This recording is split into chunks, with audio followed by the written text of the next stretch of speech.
오늘 은혜 받으실 하나님 말씀은 마가복음 5장 21절에서 43절입니다. 좀 본문이 좀 길죠. 그래서 제가 설명을 하면서 그냥 우리 천천히 읽어보도록 하겠습니다. 오늘 성경은 예수님이 거라사 지방 동쪽에 있다가 예수님의 베이스 캠프가 되는 북서쪽에 있는 동네로 다시 이렇게 배를 타고 다시 건너갑니다. 그래서 다시 건너가니까 회당장 야이로라고 하는 그 사람이 예수님 발 앞에 엎드려 가지고 딸이 죽게 되었으니까 좀 고쳐달라고 이렇게 이야기를 합니다. 그리고 난 다음에 그 딸을 고쳐달라고 해서 그 집에 가는 길에 12년 된 혈류병을 앓는 그 여인이 예수님의 옷자락을 만져서 스스로 옷자락을 만지니까 그 예수님께서 능력이 나가서 옷자락을 만진 그 혈루증 여인이 치료가 됩니다. 그리고는 예수님께서 다시 그 회당장 야이로의 집을 계속 하셔가지고 거기 죽은 딸을 잔다고 이야기를 하시면서 달리다굼 일어나라 이렇게 이야기를 합니다. 그래서 그 딸을 고치는 내용, 요 내용이 오늘 우리가 보는 내용입니다. 먼저 21절 보겠습니다. 예수께서 배를 타시고 다시 맞은편으로 건너가시니, 맞은편은 아까 말했던 그 북서쪽에 있는 그 가버나움입니다. 가버나움. 원래 거라사 지방, 그 돼지떼에게 귀신이 막 돼지떼에게 들어가지고 어제 죽었죠. 그 거라사 지방에서 다시 건너편 그 가버나움으로 지금 가십니다. 큰 무리가 그에게로 모이거늘 이에 바닷가에 계시더니, 거라사 지방에서는 사람들이 떠나달라고 떠나주세요 막 이렇게 이야기하지 않습니까?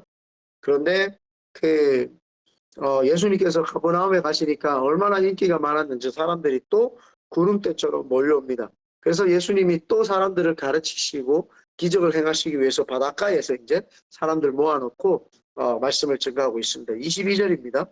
회당장 중에 하나인 야이로라 하는 이가 와서 예수를 보고 발 앞에 엎드려. 회당장은 옛날에는 회당 중심, 그 이스라엘 백성들이 포로로 다 잡혀갑니다. 다니엘, 에스겔, 에스더 이런 사람 다 포로로 잡혀갔다가 다시 돌아와서 자신들이 이제 무리지어서 동네마다 사니까 그때 이제 회당이라는 것이 생깁니다. 교회당 같은 데죠. 그 회당은 동네마다 한 개씩 있는데 모든 이스라엘 사람들은 전부 다 회당 중심의 삶을 살았기 때문에 그 회당에서 그 덕망이 있고 좀 사회적인 위치가 있는 사람들 10명을 뽑습니다. 10명을 뽑아서 그 회당을 관리하게끔 했습니다. 그래서 10명 중에 회당장을 3명을 뽑는데, 그러니까 덕망이 있고 유력이 있는 10명 중에서도 또 더 리더십이 있고 덕망이 있는 사람 3명입니다. 그래서 여기 오늘 보면은 회당장이라고 하는 사람은 이스라엘 백성들이 그 한 동네에서 가장 지도자급이다 보면 됩니다. 그런데 그 사람 이름이 야이로라. 네. 그러니까 빛이 임했다 뭐 이런 뜻인 것 같은데, 정확하게 한번 저도 정확하게 보겠는데 야이로라고 하는 말이 큰 빛이다, 뭐 빛이 임했다 뭐 이런 뜻입니다. 그래서 이가 와서 예수를 보고 발 앞에 엎드려. 여러분 그 사회적인 덕망이 있는 사람, 그리고 종교적으로도 덕망이 있는 사람, 그 사람이 아무런 신분이 없는 예수님에게 엎드렸다라고 하는 것은 상당히 지금 겸손하다 이 말입니다. 아마 예수님의 이야기를 어딘가로부터 들었던 것 같아요. 많은 사람들에게 들었는데 예수님을 처음 보자마자 예수님 앞에 엎드렸다고 하는 것은 자신의 체면, 신분, 아무것도 체면 차리하지 아니하고 겸손하게 주님 앞에 엎드렸다. 23절입니다. 간곡히 구하여 이르되, 여기서 간곡히라고 하는 거 봤더니 현재 진행형 계속 구했다는 겁니다. 한 번이 아니라 간곡히 계속 예수님이 자신에게 말해 주실 때까지, 예수님이 자기를 쳐다볼 때까지 간곡히 구하여 이르되 내 어린 딸이 죽게 되었사오니, 여기 어린 딸 마태복음에 보면은 12살 되었다고 이렇게 이야기를 합니다. 그래서 삼위일체를 나타내는 하나님, 하늘, 3. 땅을 나타내는 숫자 4. 이스라엘 백성들은 그렇게 생각을 합니다. 4. 그래서 3 곱하기 4, 3, 4, 12. 그래서 12는 완전수이자 많은 수를 의미합니다. 그래서 여기 보면은 그 뒤에도 12해를 알았던 혈류증, 12지파, 그 다음에 여기 12살 된 어린 딸, 뭐 이렇게 12, 12는 이스라엘 백성들이 좋아하는 숫자입니다. 그래서 어린 딸이 죽게 되었사오니 오셔서 그 위에 손을 얹으사 안수해달라는 거죠. 아마 그 당시에 병을 고칠 때 예수님이 안수하면서 병을 꽤 많이 고치셨던 것 같습니다. 그리고 구원을 받아 살게 하소서 하거늘. 아직은 죽지 않았는데 가는 길에 아이가 죽었던 것 같습니다. 24절에 이에 그와 함께 가실새 큰 무리가 따라가며 에워싸 밀더라. 이에 그와 함께 가실새 즉시로 주님께서 즉시로 응답을 하시는 모습을 지금 말씀을 하고 있는데 어떻게 즉시로 했느냐. 22절에 보니까 엎드렸다, 겸손하고 23절에 간곡히 구했다 라고 하는 건 확신입니다. 확신. 예수님이 자기 딸에게 오면은 병을 고쳐주실 것이라고 하는 확신. 이 겸손한 마음과 확신이 있는 믿음으로 말미암아 주님께 나아갔더니 주님이 즉각적으로 반응하시는 모습을 우리는 볼 수 있습니다. 큰 무리가 따라가면서 에워쌌다, 에워싸 밀었다 이렇게 이야기를 하는데 큰 무리들은 또 하나의 기적을 이제 보게 되니까 이제 그 기적을 보고자 사람들이 막 오는 거예요.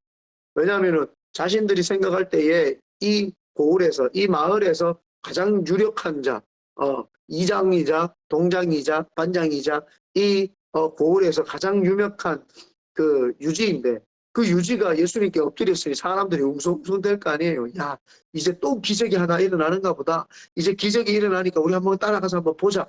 우르르르 따라가가지고 이제 주님이 기적을 어떻게 하시는가 이제 보려고 가는 길입니다. 그 가는 길에 사람들이 많이 인산인해로 예수님 한번 얼굴 보려고 예수님의 기적을 이제 한번 행하려고 할 때에 25절입니다. 12해를 혈류증으로 알아온 한 여자가 있어. 12년 동안 혈류증, 하열. 여자가 밑에서 자꾸 이제 여성에서 가장 그 중요한 그 자궁에서 자꾸 이게 피가 나는 그런 일이 있습니다. 그 하열인데 혈류증이라고 이렇게 여기는 이야기를 합니다. 여자가 있었습니다. 26절에 많은 의사에게 많은 괴로움을 받고 많은 의사에게 한 사람을 찾아간 것이 아니라 얼마나 이 병고침을 받고 싶었는지 많은 의사에게 많은 괴로움을 받고 그 당시에 무슨 의술이 뛰어났겠습니까? 그러니까 여인이 혈류병이라고 오자 그러면은 뭐 그 여인에게 네가 죄가 있느냐 뭐부터 해가지고 네가 무슨 그 혹시나 음란한 죄를 지었느냐 뭐 하여튼 네가 태어날 때부터 무슨 부모님이 죄가 있었느냐부터 막 계속 꼬치꼬치 물으니까 여인이 아니다 뭐 설명하는 것 자체가 여인으로서 되게 수치스럽고 창피하고 그 다음에 사람들이 여자가 자꾸 화해를 하니까 죄인이라고 생각하면서 손가락질을 하는 거예요. 그러니까 정신적으로 마음적으로 돈까지 다 날려버렸어요. 예. 그러니까 영혼 육이 아주 피폐되어 있는 상태가 이 여인의 상태입니다. 그래서 많은 의사에게 많은 괴로움을 받았고 의사들도 돈을 많이 요구했던 것 같아요. 받았고 가진 것도 다 허비하였으되 아무 효염이 없고 도리어 더 중하여 졌던 차에 아무런 효력이 없는 거예요. 아무런 효력이 없고 그냥 여인이 그렇게 점점 계속 병이 12년 동안 알아갔습니다. 그런데 27절입니다. 예수의 소문을 듣고요. 본 적이 없어요. 예수님을 본 적이 없는데 소문을 듣고 무리 가운데 끼어 뒤로 와서 그의 손에 그의 옷에 손을 대니 예수의 소문을 듣고 무리 가운데 끼어 뒤로 와서 그의 옷에 손을 대니 담대한 믿음을 여자가 가졌어요. 아까 전에 야이로는 뭐예요? 겸손하고 확신이 있는 믿음. 아주 주님 앞에 발에 엎드려서 겸손하고 계속 강구하는 당신만 우리 딸에게 손아지면 낫습니다라는 확신. 그리고 이 여자는 예수님의 소문만 들었어요. 소문 듣고 무리 가운데 끼어서 뒤로 와서 그의 옷에 손을 대니 여러분 이게 목사님 뭐가 담대한 믿음입니까? 라고 말할 수 있습니다만은 그때 당시에 외간 남자의 옷에 손을 댔다? 그건 돌로 맞을 짓이죠. 어떻게 여자가 지금도 팔레스타인 지방에 어떻게 해요? 얼굴 다 가리고 이렇게 눈만 내놓고 이렇게 있는데 이 여자가 남자의 몸에 손을 댔다? 이거 큰일 날 일 아닙니까? 그러니까 이 여인은 그만큼 간절했고 예수님을 한번 만져봐야 되겠다라고 하는 담대함이 있었어요. 담대함. 우리에게 기도할 때 중요한 것이 담대함입니다. 신앙생활할 때 중요한 게 담대한 믿음입니다. 하나님이 해주실 것이다라고 하는 그 믿음, 담대한 믿음을 때로는 사용해야 될 때가 우리에게도 있다라고 하는 사실입니다. 28절입니다. 이는 내가 그의 옷에만 손을 대어도 구원을 받으리라 생각함일러라. 이 생각했다라는 것이 단순히 그냥 이게 치료될 것이다 생각했는 것이 아니라 이 여자의 생각에서 계속 그걸로 묵상하고 계속 또 생각하고 바라봄의 법칙을 쓴 거예요. 내가 만지면 치료받고 치료받으면 행복해지겠구나 라고 하는 바라봄의 법칙을 계속 사용하는 거예요. 그래서 이 여자가 머릿속에서 지금 예수님을 한번 만나면 치료가 되겠다라고 하는 어떤 그 발상의 생각이 계속해서 막 일어나기 시작을 했던 것이죠. 29절입니다. 이에 그의 혈루 근원이 아예 근본적인 치료가 된 것을 이야기합니다. 곧 마름에 병이 나은 줄을 몸에 깨달으니라. 이 여자가 생각할 때 12년 동안 자기가 병을 앓았으니까 얼마나 여러분 몸에서 피가 나간다고 하면 생각을 해보십시오. 얼굴이 얼마나 창백하겠습니까? 창백하고 몸에서 피가 자꾸 나가니까 힘이 없지요. 어쩌면 뭐라고 하죠 이거 현기증이 있고 막 쓰러질 것 같고 그런 상태입니다. 근데 손이 대자마자 아마 몸에서 힘이 났지 않았겠어요? 생기가 돌고 혈액순환이 되고 몸에서 그 현기증이 있었던 게 사라지고 막 이런 어떤 현상들이 일어나죠. 그러니까 이 여인이 그걸 깨닫는 거예요. 자기 몸에서부터 막 깨닫는 거예요. 여러분 응답이 있을 때 사람들은 몰라도 자기는 알 수 있습니다.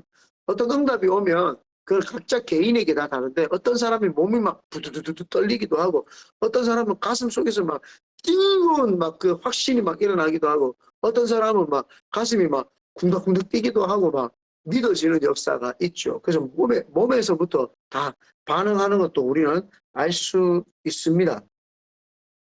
30절 예수께서 그 능력이 자기에게서 나간 줄을 곧 스스로 아시고 여기서 스스로 아셨다라고 하는 것은 어떤 외부적으로 옷을 잡아 당기니까 그 느낌에 의해서 알은 것이 아니고 이분이 창조주 하나님이시기 때문에 만세 전부터 하나님이시로 그분은 신성을 가지고 계신 분이에요.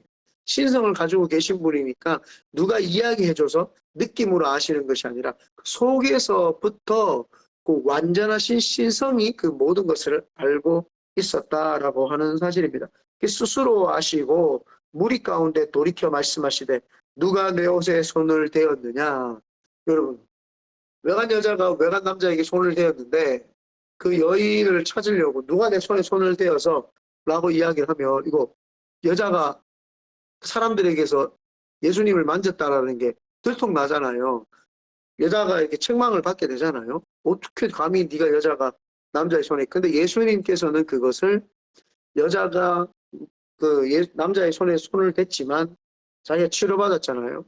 그래서 주님이 네 치료받은 건 네 믿음 때문에 잘 치료받았다 하면서 확증, 너 참 믿음으로 살았다 확증해 주시면서 딸아 걱정하지 마라 라고 이야기를 해주면서 네가 이제 치료받았으니까 건강한 삶을 살았다라고 하는 마지막 보증까지 해주시는 그게 바로 예수님이십니다.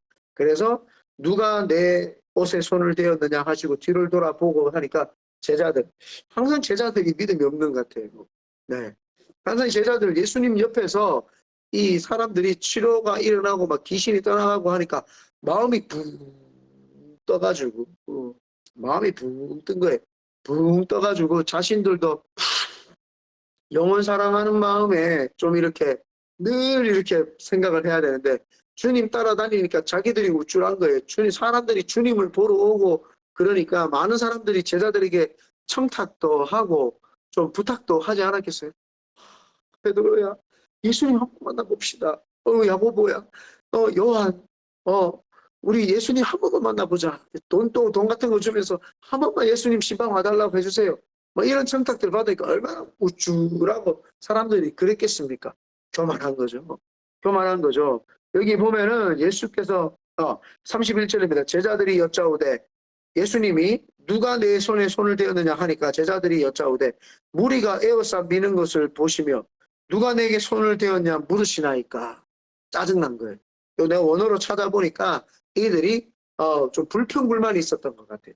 사람들이 막 몰려오는데 야이로가 지금 주님 앞에서 우리 딸 고쳐달라고 막 이야기하니까 지금 글로 막 가고 있는데 주님이 딱 멈추니까 아이 주님 지금 이렇게 많은 사람들이 예수님 따라와가지고 지금 예수님 보고 있는데 예수님 왜 멈추십니까? 빨리 가던 길 가서 치료해주러 가시죠. 뭐 이런 내용이에요. 그러니까 주님이 주님을 어떤 일하는 기계로 생각한 거죠. 자신들의 입지와 자신들의 그 역사를 만들어내는 것을 주님이 자기들을 위해서 어떤 있는 그런 사람으로 인식을 한 거예요. 예수님께서는 이 땅 온 인류를 위해서 오신 것이 어떤 한 사람, 개인의 한 사람을 위해서 온 것은 아닙니다. 물론 개인 한 사람의 마음은 예수님이 자기에게 들어왔기 때문에 개인적인 사실이지만 그 개인적인 사실이 모든 신앙의 근본이 될 수는 없다. 신앙의 중심이 될 수는 없다. 신앙의 중심은 바로 여러분입니다. 하는 하나님 관점에서는 여러분이 세상의 중심이 아니라 온 인류를 구원하시는 예수 그리스도의 그 행하시는 은혜와 능력이 중심인 줄 믿습니다. 그래서 32절에 예수께서 이 일 행한 여자를 보려고 둘러보시니 33절에 여자가 자기에게 이루어진 일을 알고 두려워하여 떨며 와서 그 발 앞에 엎드려 모든 사실을 여쭈니 그래서 그 여자는 도망가지 않고 사회적으로 도망가지 않고 그 자리에서 엎드려서 이 지금 하나님 예수님이 누군지를 이 여자는 알았을까요? 몰랐을까요? 알았죠. 예수님이 하나님이시구나라는 걸 직감적으로 알았던 거예요. 그러니까 예수님을 피할 수 없고 예수님을 피한다고 할지라도 자신 마음에 그 하나님을 만났는데 상당히 두려움이 있었기 때문에 그냥 그 자리에서 바로 엎드려 버립니다.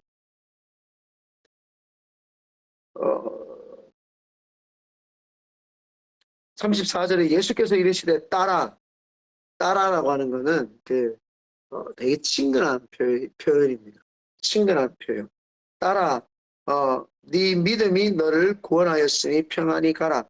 내 병에서 놓여 건강할지어다. 네 믿음이 너를 구원했다. 뭐가 구원했다고요? 믿음. 신앙생활할 때 가장 중요한 건 믿음입니다. 주 예수 그리스도를 믿는 믿음. 그래서 주 예수 그리스도를 믿기만 하면 병이 치료받을 것이라고 하는 그 믿음과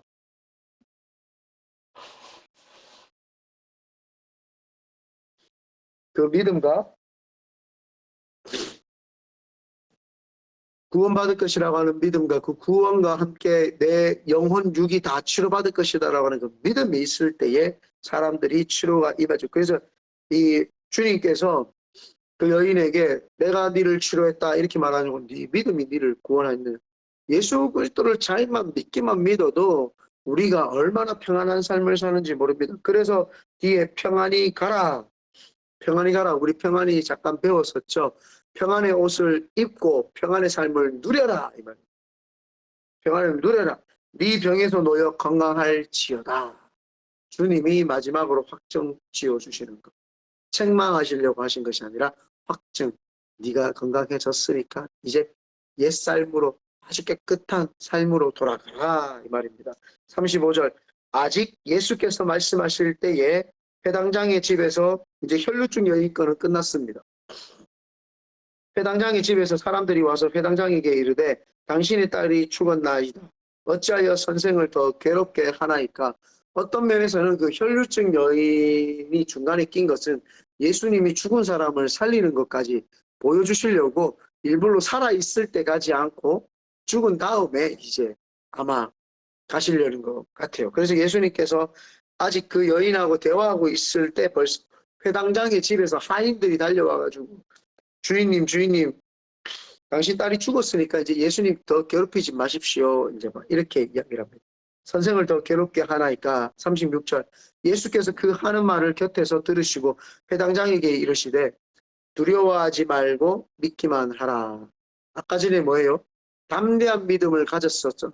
담대한 믿음, 담대한 믿음, 간곡히 구하여 이르되 이 겸손하고도 확신에 있는 믿음을 가졌는데 이 확신이 사라지지 않도록 마음에 챙겨라는 겁니다.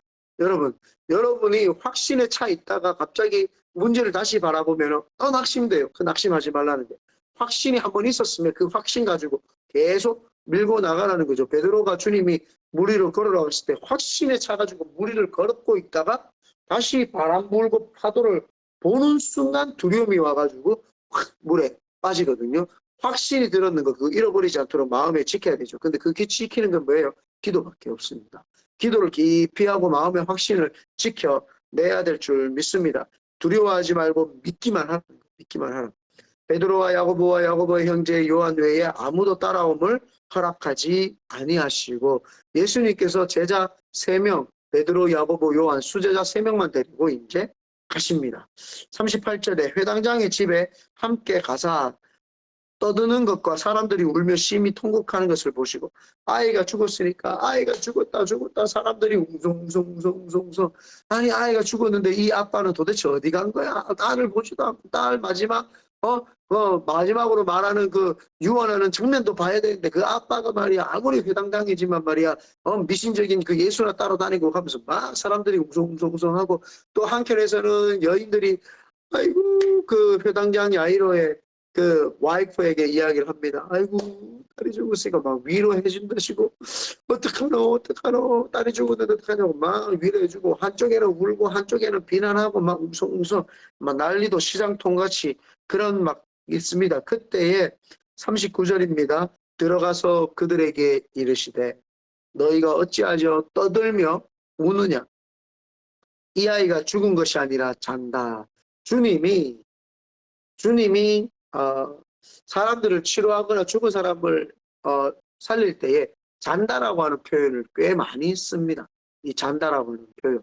아마 주님께서는 이 전 세계 우주를 창조하시고 다스리시는 분이시기 때문에 죽음이라는 어떤 흑암이 예수님에게는 죽음으로 인식되어지지 않습니다. 그거는 죽음이라고 하는 것은 일시적으로 사람의 영적인 영혼이 사람의 영혼이 잠시 집을 옮기는 것과 같습니다. 우리는요, 지금 육신을 입고 있지만 죽었다가 부활하면 새로운 육신을 입고 일어납니다. 그래서 이 육신은요, 여러분이 영적인 영혼이 이 육신은 잠시 머무는 거처입니다. 거처. 여러분이 20평에 살다가 50평에 그냥 이사 가는 거하고 똑같이 이 육신에 너무 치장하고 뽑고 이거는 좀 적게 신경 써도 됩니다. 왜? 이건 언젠가는 다 없어지고 새로운 육신을 입고 천국으로 가기 때문이죠. 그러니까 주님 보시기에는 이 아이가 죽었다고 생각하는 것이 아니라 잔다라고 표현을 합니다. 그런데 40절입니다. 그들이 비웃었다고 이야기합니다. 비웃더라. 예수께서 그들을 다 보내신 후에 아이의 부모와 또 자기와 함께 한 자들을 데리시고 아이 있는 곳에 들어가사 이제 사람들, 믿음 없는 사람들 주님은 다 제껴버립니다. 베드로, 야고보, 요한만 데리고 오고 야이로와 야이로의 그 가족들만 데리고 오고 다른 사람들 다 물리고 그 아이에게로 들어갑니다. 아이에게로 이제 들어가서 그 아이의 손을 잡습니다. 손을 잡고 이르시되 달리다 굼 하시니 번역하면 내가 곧 내게로 말하노니 소녀야 일어나라 하심이라. 달리다가 소녀야 이 말입니다.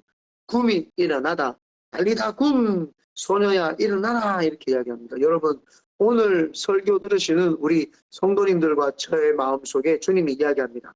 달리다 굼 누구누구야 일어나라. 영적으로 눌려 있습니까? 주님이 오늘 우리에게 이야기합니다. 달리다 굼 일어나라. 누워있지 말고 자지 말고 영적으로 깨어라. 육안이 열려라. 이 영적 생각의 그 패러다임과 고정관념에서 깨어나라. 제발 한 곳에 머물러 있지 말고 그 잘못된 사고방식에 갇혀 있지 말고 일어나라. 깨어나라. 영안이 열려라. 제발 이 3차원의 세계인 이 땅의 것에 목숨을 걸고 쳐다보지 말고 영적인 4차원의 세계에서 이 땅을 바라볼 수 있는 영안이 열려라. 육신이 게으르고 나태하고 피폐해져 있지 말고 음란하고 게으르고 나태하고 우울증과 그 불면증에 사로잡혀 있지 말고 육신아 깨어나서 일어나라. 주님이 오늘 우리에게 이야기를 합니다. 그렇기 때문에 이거는 그때 먼 2000년 전에 있었던 사건이 아니라 주님이 오늘 여러분에게 나에게 이야기를 하는 사건입니다. 달리라고 일어나라. 그때 우리의 여기 깨어나기를 바랍니다. 이 달리다굼의 이야기를 듣고 눈물이 나시고 주님이 주시는 확신이 일어나고 가슴속에서 뜨거운 열정이 오늘 우리 큰비전의 교회에 일어날 줄 믿습니다. 아멘. 42절입니다. 소녀가 곧 일어나서 걸으니 나이가 12살이라 사람들이 곧 크게 놀라거늘. 얼마나 사람이 죽었는데 살아나는 기적을 보면 얼마나 놀라겠습니까? 여러분 43절입니다. 예수께서 이 일을 아무도 알지 못하게 하라고 그들을 많이 경계하시고 이에 소녀에게 먹을 것을 주라 하시니라. 먹을 것을 주라. 여러분 우리에게 주님이 여러분에게 이야기합니다. 달리다굼 일어나라. 그리고 여러분 먹어야 됩니다. 뭐요? 영적인 것을 건강하게 하는 하나님 말씀을 먹어야 되고 우리의 이 혼적인 것을 깨닫게 하는 신앙서적이나 하나님의 관련된 것들을 읽어야 되고 성경 말씀을 읽어야 되고 또 육이 살아나기 위해서는 운동과 함께 좋은 음식을 먹어야 될 줄 믿습니다. 그래서 여러분 우리가 하나님의 백성으로서 영혼 육을 잘 관리를 해야 됩니다. 그냥 나는 영적인 것만 관리하겠다고 막 주구장창 설교 말씀만 듣고 성경만 읽으면 안 돼요. 하나님의 거룩한 생각이 임하도록 세상 지식도 집어넣지만 잘 분별해서 집어넣고 하나님이 주시는 육도 잘 관리를 해야죠. 그래서 영혼 육을 잘 관리하는 우리 큰비전의 교회 성도들 되시기를 예수님의 이름으로 축원드립니다.